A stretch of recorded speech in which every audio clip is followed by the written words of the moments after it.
Okay, so we're going to go ahead and start with 3.3 notes. A lot of 3.3 is associated with the enforcement of law, and a good way to sort of depict how laws are enforced, especially on a federal level, would be the executive branch. And so we're going to spend just a couple of class periods looking at the executive branch in greater detail.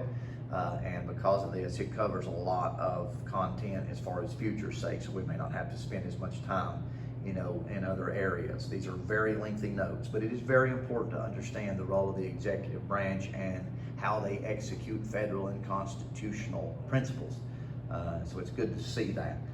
Now, part one of these notes are going to be 1 through 26. The requirement is that students who are remote for today watch this section and fill this in, and that way when they come in tomorrow, they will be ready to pick up on slides 27 to wherever we may stop. Now, if you're completely remote, okay, you just need to watch all three parts, fill it in, turn it in. All right, so that's going to be your requirement. This, of course, is for a grade. It's part of your notebook check for 3.3 notes. All right, we're a little bit ahead on time, so there again, we're just going to take the time and look at the executive branch. All right, since we're talking about all of Unit 3 is about laws. All right, 3.1 was the equality of laws, 3.2 how laws are made. Now 3.3 talks a lot about how they are enforced, and a good way to do that is with the executive branch of government. Okay, so here we go. The executive branch of government, Article 2 of the Constitution describes the structures, roles, and powers of the executive branch. There are several articles to the Constitution, but note that Article 2 deals with the executive branch, giving the specifics as far as what they can and cannot do. The role of the executive branch is to carry out or execute federal laws and defend the Constitution. That's why we're doing this, because the executive branch of government executes laws. All right, that's what they want you to be able to see in 3.3 notes. All right, moving quickly here. The head of the executive branch, of course, is the President of the United States. Now we're going to talk about some of the qualifications. All right, some of the qualifications, whether they be unwritten qualifications or whether they be written qualifications. Now, there are only 3 presidential qualifications per U.S. Constitution. These qualifications apply to the vice president as well. Number 1, they have to be native born. All right, they have to, of course, be a U.S. born citizen. They have to be 35 years of age, and they have to be a resident of the United States for a 14-year period. Now, those, remember, are the constitutional requirements to be president of the United States. All right, here are some unwritten qualifications. Some of the unwritten, over the course of 45 presidents, only one is, of course, African American. So there again, the trend would say, of course, white married male, with the exceptions of Grover Cleveland. Grover Cleveland got married while president. James Buchanan remained unmarried in his entire term. And Obama, of course, was the first African American president. Protestant is the trend as far as the religion of the president, with the exception, of course, of John F. Kennedy. Catholicism was not treated very well from, let's say, the mid-1800s to the mid-1900s. It really had a hard time as far as the political scale. And to prove that, I mean, you're not going to have a Catholic president until 1960 with John F. Kennedy. So it just goes to show that Protestantism, of course, was the dominant religion amongst presidents. They belonged to a major political party as well. And remember, the United States is based off a 2-party system. Just make note there again that third parties rarely win. Matter of fact, never have won the presidency. All right, some other unwritten qualifications: would serve in the military, have good public speaking skills. Of course, they need to be able to do all that. Taller than average. Consider Abraham Lincoln a very tall president. Lyndon Johnson in the 1960s, a very tall president as far as stature. And oftentimes Johnson would use that stature to intimidate, to influence. It's been referred to as the Johnson treatment. If you have just a spare moment, you can pull up a picture of Lyndon B. Johnson giving the Johnson treatment. And you'll see that he will use his large stature as a form of persuasion. Most are college educated or have some affiliation with law. Has some form of previous governmental or political experience, of course, with the exception of Donald Trump, who is a relative outsider when it comes to political establishment. So remember, these are unwritten qualifications. All right, electing the President of the United States, citizens narrow down the field of a presidential candidate during primary elections in the spring before November's general election. So just remember, and we'll get into this in greater detail in several units ahead, that a primary narrows it down, all right? We're going to, the Republican Party is officially going to narrow down between 5-10 Republican candidates who's going to be the primary candidate for the Republican Party. And the Democrat, of course, is going to do the same thing. So when they get that information, then boom, it's off to the debates between the Democrat candidate and the Republican candidate. And after the debates have occurred, of course, we go to the general election in November, which we're almost at, and we will decide who the President of the United States will be, whether it's going to be the re-election of Donald Trump or Joe Biden as the President of the United States. Presidential candidates are formally nominated by their political parties, and at the National Convention, in which we just had here recently, the National Convention's purpose is to declare, so to speak, that Donald Trump, the Republican Convention declared that Donald Trump is a Republican nominee, and the Democrat National Convention sort of declares that Joe Biden is the Democrat nominee. Right? It's just sort of setting the stage for the November general election. God help us. Anyway, on election day, Tuesday after the first Monday in November of the election year, and it's worded like that because that's the way it's worded in the Constitution, and it kind of sounds funny. But anyway, citizens will cast votes for a presidential candidate, actually voting for presidential electors who will cast the official vote. We'll get into that a little bit later on. I don't want to confuse you at the moment because there again we will spend an entire section of notes on the Electoral College, and you will understand in greater detail how the president is elected. But please remember, it is not the popular vote, it is not the direct vote that elects the president, it is the electoral vote. And here's all you need to know for now. Popular vote drives the electoral vote. We'll leave it at that. Presidents are formally elected by the Electoral College. Now, this Electoral College simply means a group or an assembly of people. It's not an actual college, all right? You don't pay tuition to it. They've never won a national championship. Electoral College simply means an assembly of people. They will vote, all right? And they will cast their vote for who will be the President of the United States. Like I said, we'll go into this in greater detail. Don't let that confuse you for now. Okay, we'll be there sooner rather than later. Okay, 12th Amendment, let me go back. 12th Amendment to the Constitution, 1804, changed how electors cast votes for president and vice president. Instead of the winner becoming president and the runner-up of the electoral votes being vice president, the electors cast separate votes for president and vice president. So just imagine, if we still use this in today's time, it would be safe to say that, there again, if whoever has the most electoral votes was Donald Trump, he would be president. Whoever has the most electoral votes or second electoral votes could be vice president. Suppose Joe Biden is second as far as electoral votes. That means Trump would be president and Biden would be vice president. Imagine what kind of problems could happen there. Go figure. So they scrapped all that, and by the 12th Amendment in 1804, they said when you elect the president, you're also electing his running mate. So no longer will we allow the vice president to be whoever's second in the electoral vote. They realized very quickly that that is a conflict of interest, if you will.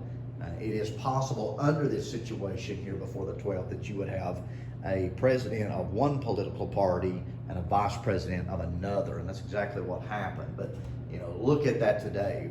Trump is president, Biden is vice president. What a nightmare that would be. So great move to change the 12th Amendment, no doubt about that, or with the 12th Amendment. All right, presidents are sworn in or inaugurated when they take the oath of office on January the 20th. All right, what establishes that? 20th Amendment, 1933. Before the 20th Amendment, the president was sworn in the month of March. 20th Amendment is referred to as the lame duck amendment. We need to stop this because it's not necessary for a president who is on his way out to be dismissed in March. Let's go ahead and make it January. We're starting a new year. We don't want a quarter of the year already done away with the dismissal of the old president. It's a period of time there where there's not going to be much done, a time period where there's probably a lot of things that need to be done because it's a new year. But they couldn't do that because he's not dismissed until March, and so that's why they refer to it as the lame duck amendment. Very important that you would know that. Presidents serve a 4-year term. Of course, they're limited to 2 full terms of office. They don't necessarily have to be consecutive terms. Grover Cleveland didn't serve consecutive terms, but he is allotted to 2 full terms, okay? Just not consecutive. They don't have to be. But as far as after 2 terms, that's it. He can't go anymore. That's the 22nd Amendment to the Constitution put into play in 1951. Franklin Roosevelt is the only president to serve more than 2 terms. I think he was in his 4th term when he passed away. So they decided to do away with that. Salary and benefits. You think the President of the United States would be making eons of money. Wrong. For all of what he does, $400,000 a year. Health, dental care, $50,000 a year expense account, pension, plus money for post-presidential duties. He does get some entertainment and travel expenses. Lives in the White House, 132 mansion, on an 18-acre estate. All right, so nevertheless, for what all the president has to do and how he has to go through, that's not a whole lot, to be honest with you. If you've ever seen pictures before of how presidents have aged in an 8-year period, if they get the ability to serve 2 terms, you see that it takes a toll on their bodies. So that's not a whole lot of money in fact of what they have to go through and endure as president of the United States. Who knows? You may be one day, and you may take that role on. Hopefully so. President's salary and benefits. Camp David Retreat Center. There again, the president has the ability to retreat there. For what you would say a vacationing period, or the Blair House as well. It's a guest house located across from the White House.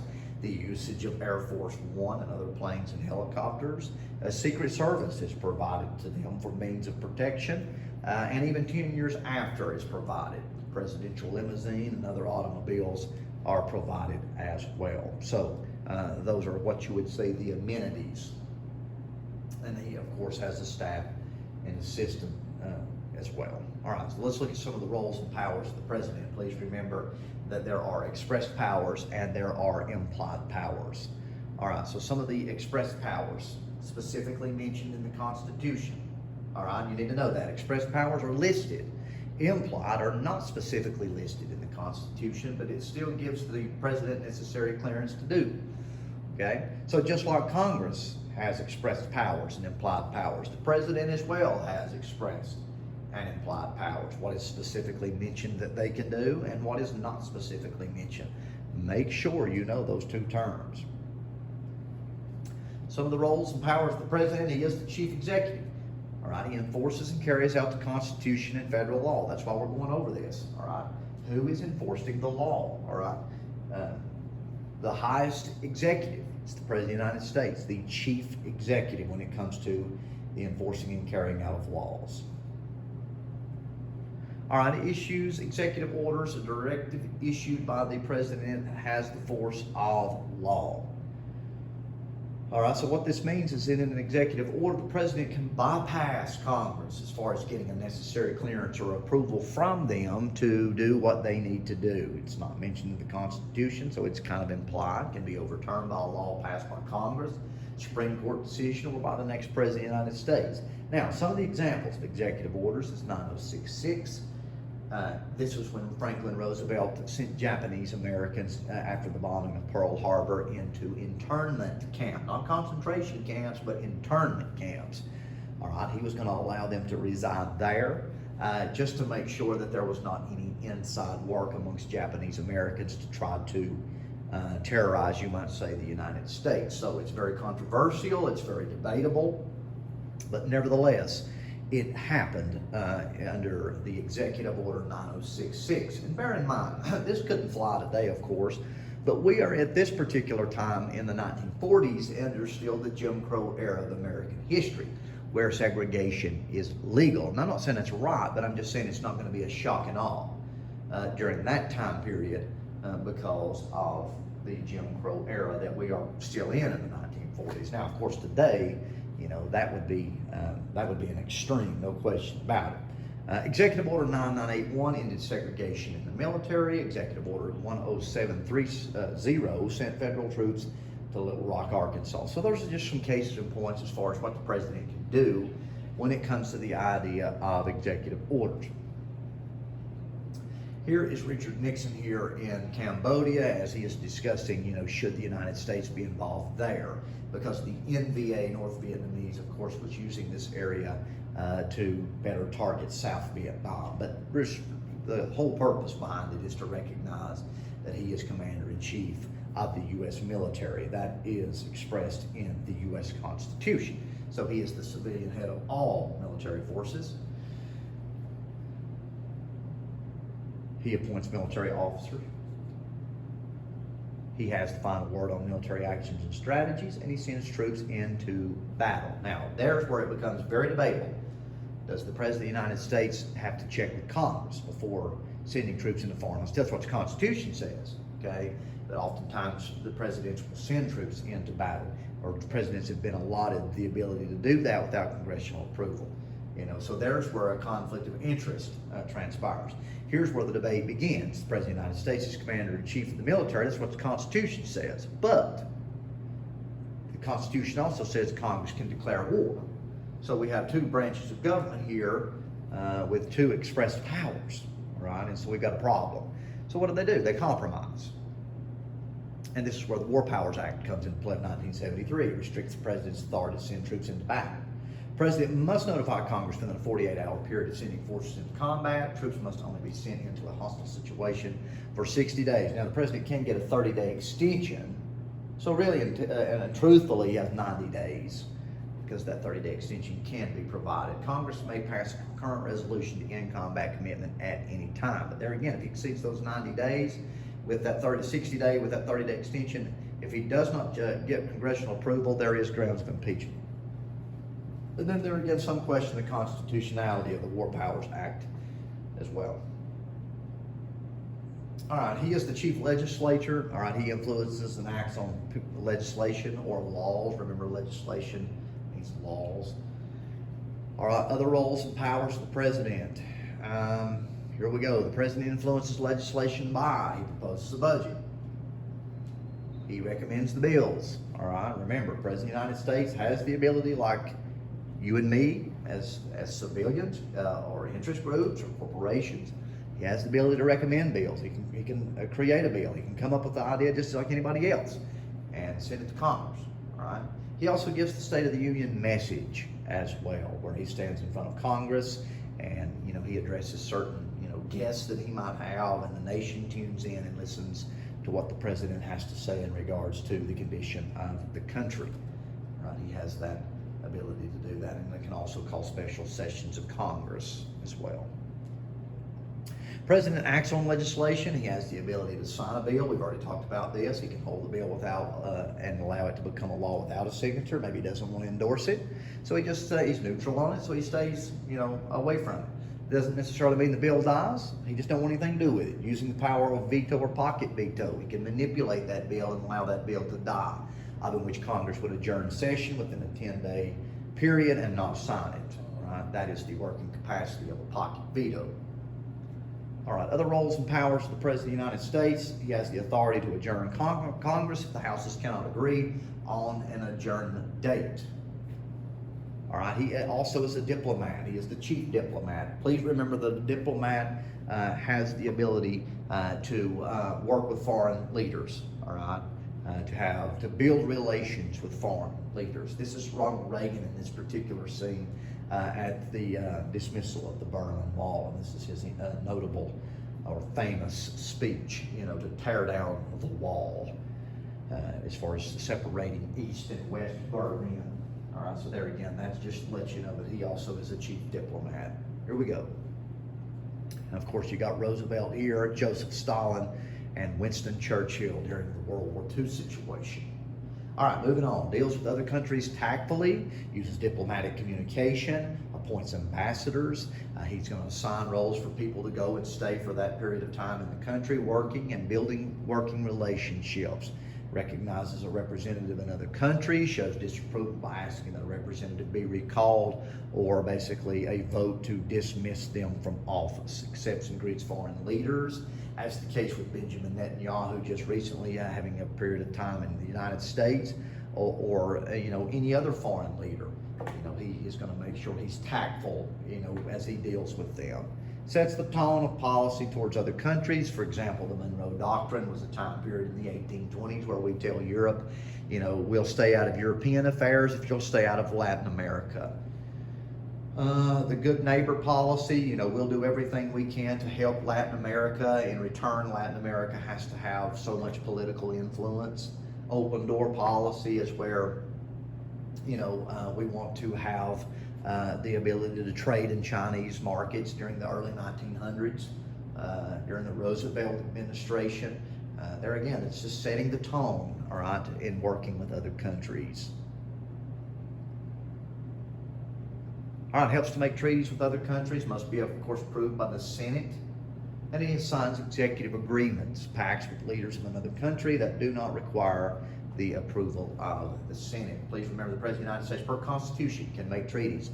That treaty can be the dismissal of war or the end of war. That treaty could also be a land treaty, as the case with Thomas Jefferson, as he made the treaty or pact with Napoleon to be able to get the Louisiana Purchase. All right, very interested that we were able to grow our country through that particular treaty. Now, he has to get approval by Senate. Now, Thomas Jefferson didn't do that, so was he unconstitutional? Technically, yeah, he was, because there again, he thought, well, this is too good of a deal to pass up, and we're not going to tie this up in Senate, so I'm going to purchase this from Napoleon, and this is how we will grow our country. So, Thomas Jefferson was always looked at as a person who was always cradled the Constitution like a baby, but boy, he sure didn't do it there. Because he wanted that land. But nevertheless, that's a case in point as far as the treaty is concerned. All right, we'll stop there.